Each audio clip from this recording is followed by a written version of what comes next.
So Mike got up there and said, my name's Michael Sam, play defensive end. I'm gay. And it was just that easy.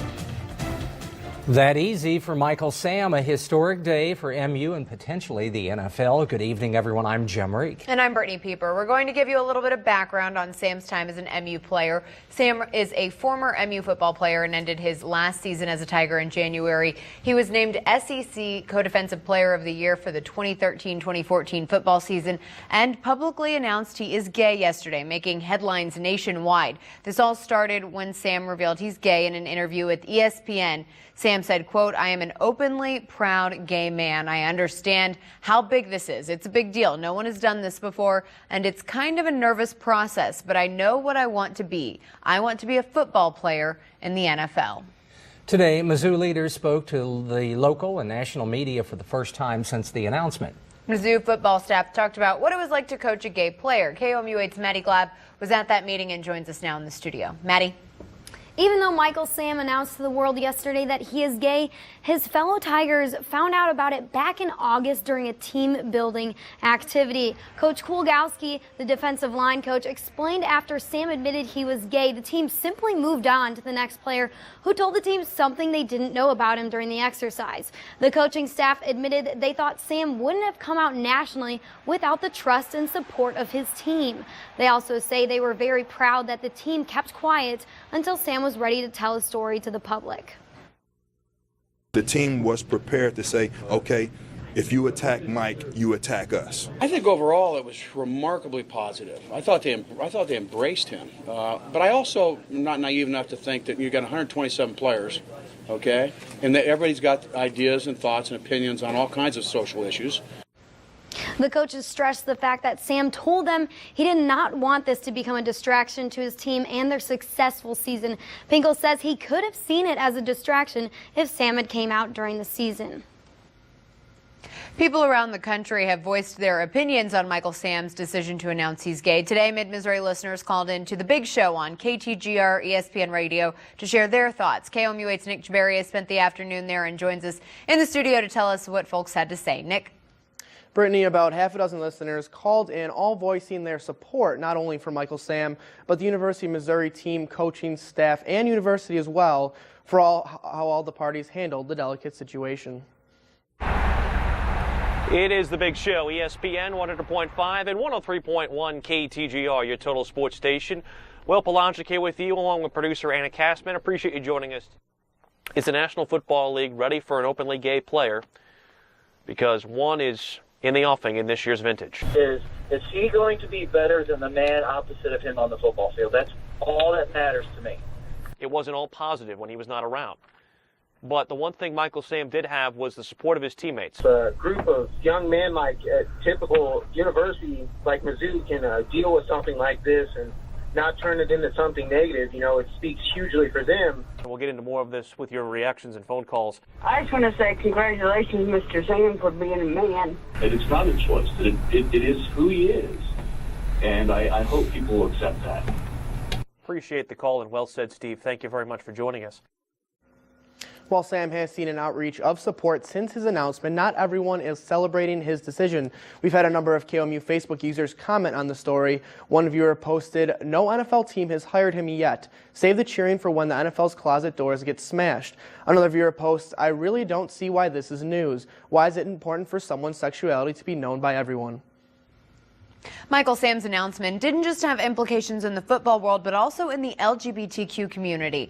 After his announcement, MU students and fans showed a lot of support for the football star. Struby Struble is the coordinator of MU's LGBTQ Resource Center and works to create an inclusive environment at Mizzou. She says she was so moved by all the words of encouragement sent to Sam that she cried tears of joy. I think I won't even understand all of it until a long time later, but I know that watching the support happen feels so amazing. Struble has not met Sam yet, but she hopes to soon, so she gets a chance to talk with him about his experiences. A Missouri senator wants to bar discrimination based on sexual orientation in light of Sam's decision. Senator Scott Sifton, a St. Louis Democrat, says lawmakers should use Sam's announcement as a rallying cry to pass anti-discrimination legislation. Missouri law today bars employment discrimination based on race, color, religion, national origin, sex, and disability. This bill would add sexual orientation to that list. In other news, the roads may be better, but if you have to walk, you know it's not easy to get around Columbia. KOMU 8's William Joy is live to show us the issue facing walkers. While crews have been working to clear the streets here of snow and ice, you can see a lot of the sidewalks here are still covered in it. The city says many residents aren't following a citywide ordinance that requires them to clear the sidewalks in front of their home or business. If the majority of persons that have sidewalk in front of their property aren't able or aren't willing to clear it, it's not a very enforceable ordinance at the end of the day. Tim Teddy estimates 1,000 homes still haven't cleared their sidewalks. He says that's a big problem for those who use sidewalks to get around the city or for people who use wheelchairs. At least one of the people who typically walks or rides his bike around town is begging people to clean their sidewalks. A fair number of people have shoveled their sidewalks, and I'm grateful for that.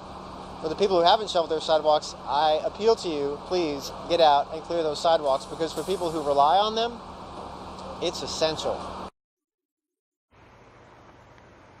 Now, Harris and Teddy both say that even if people do clear their sidewalks, a lot of the snowplows are coming by and just throwing it back up onto them. Reporting live in Columbia, William Joy, KOMU 8 News.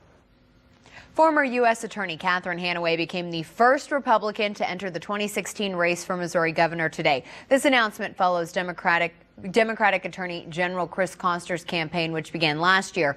KOMU spoke to Hanaway on the phone today about why she wants to run for governor. Hanaway says her most important goal is to create more jobs in Missouri. She says the state has been losing out economically, and she feels Missouri needs an entirely new set of policies to spark growth in the economy.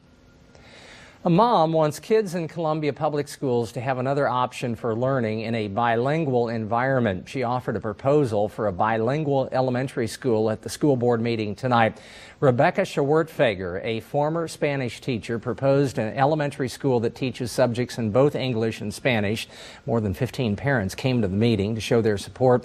Schwartfeger believes this type of school would be good for the community.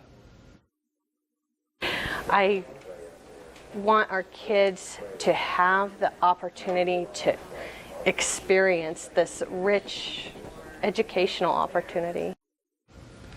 The school board did not weigh in on the proposal tonight. If interested, the next step would be putting it on next month's agenda. Eldon Fire and Police Departments are investigating a deadly fire from last night. Family members told KOMU 8 News 84-year-old Ann St. Clair and 67-year-old George St. Clair both died in their home. They say the Eldon County coroner confirmed this. Eldon Police Chief Rodney Fair says police noticed the fire last night and contacted the fire department.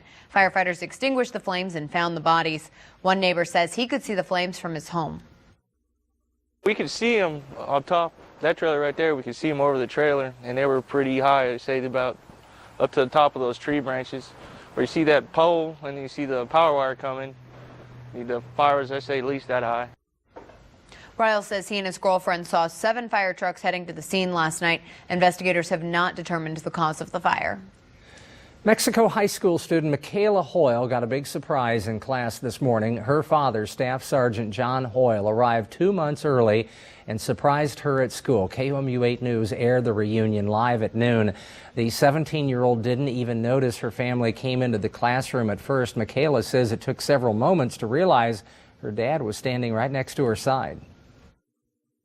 I was reading for school, and then somebody poked me. I thought it was Maddie. I was like, oh, hi. You're very tall. You're not Maddie. Hoyle and his wife, Mandy, surprised their 2 children at Hawthorne Elementary School earlier in the day. Hoyle arrived back in Missouri after serving more than a year in Afghanistan. Well, it was cold again today, but we could expect warmer temperatures by the end of the week, so let's send it to Rosie for finally some good news. Thanks, Brittany. Good news. Yeah, we've got it on tap. However, it's not going to be the first thing in our forecast. We have to get through one more really frigid night. The good news on this end is that this is the last really cold air that we're actually going to see for the better part of a week. High pressure is kind of eroding with cloud cover starting to move in late tonight. That actually might help us. It might keep our temperatures a little bit better than